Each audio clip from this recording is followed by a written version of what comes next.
Andibulise kuni bathandi bezemidlalo eMzantsi Afrika, ingakumbi kuni balandeli bebhola elikhulu ke laseMzantsi Afrika. Apha ke baphulaphulisa uthetha ke ngendaba ephuma phaa ke kwaye ngunozinti okanye kwaye ngugoalkeeper phaa weqela leKaizer Chiefs ke uDaniel Akpeyi, ecebisa ke iKaizer Chiefs esithi ke yena uyacebisa into yokubana ke mayisayine phaa ugoalkeeper phaa eNigeria lo mfana ke odlala lapha iChippa United uNwabali. Uthi ke nguyena yena ke angafika beyimpendulo phaa kogoalkeeper ke beqela ke leKaizer Chiefs. Na ukhumbula into yokubana ke lo Nwabali sithetha ngaye ke umfana omdala ke uphaa kwiChippa United futhi ke useyiplayer ke yeChippa United. Qha ke uthi ke yena ke uDaniel Akpeyi uyayicebisa iKaizer Chiefs njengetimu enkulu mayenze iinzame zokubana ke imlande phaa uStanley Nwabali azoba impendulo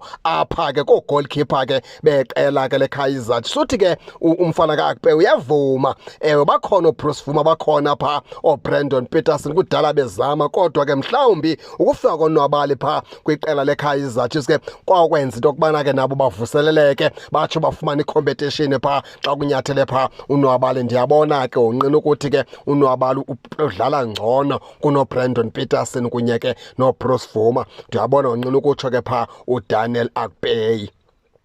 Masiyilungise kanje ke mfana ke Akpeyi ngendlela thina saza abaphulaphuli ke bona babona njani, thina ngendlela ke siqwalasela ngayo uNwabali phaa uqela leKaizer Chiefs akasadingakali ncam, ngoba okokuqala nje uNwabali idiscipline umfana omdala akanayo, mbeko ayikho phaa kuNwabali. Ixesha elininzi wenza izinto ezingathandekiyo ngaphakathi ke emabaleni. Yinto yokuqala ke leyo thina ke esathi samqwalasela kuye. Esibini indawo uBrandon Peterson usaqhuba kakuhle kakhulu, zothi ga ngoku umfana omdala usixhomela isandla. Kwangoku iKaizer Chiefs ngokubele ke ifocus phaa kubantu abazofaka amanqaku phaa ngaphambili, ifocus phaa kwi-centre back, izofocusa apha ke esazi ke thini sebalapho ingaqinisa khona kona futhi ke nesquad seKaizer Chiefs ke asikhalazisi noko. Isquad seKaizer Chiefs singakwazi ukubana futhi ke sisokolise kwakule league xa noba ngangangezwa player. Esa squad inaso ngoku iKaizer Chiefs ke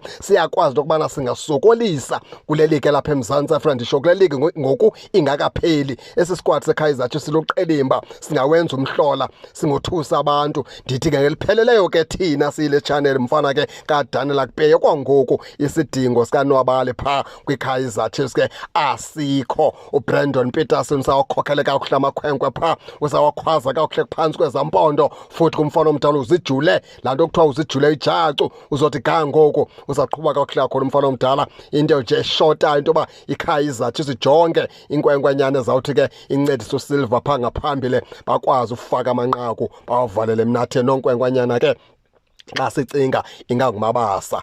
Nantso kuphela into sikase sithethe ke mfana ke kaDaniel Akpeyi, akakadingakali phaa uNwabali. Andazi ke abaphulaphuli ke bona ke bayibona njani okanye beva njani, ngoba imbono nendlela esibona ngayo asoze yafana. Into ebalulekileyo kukuhloniphana.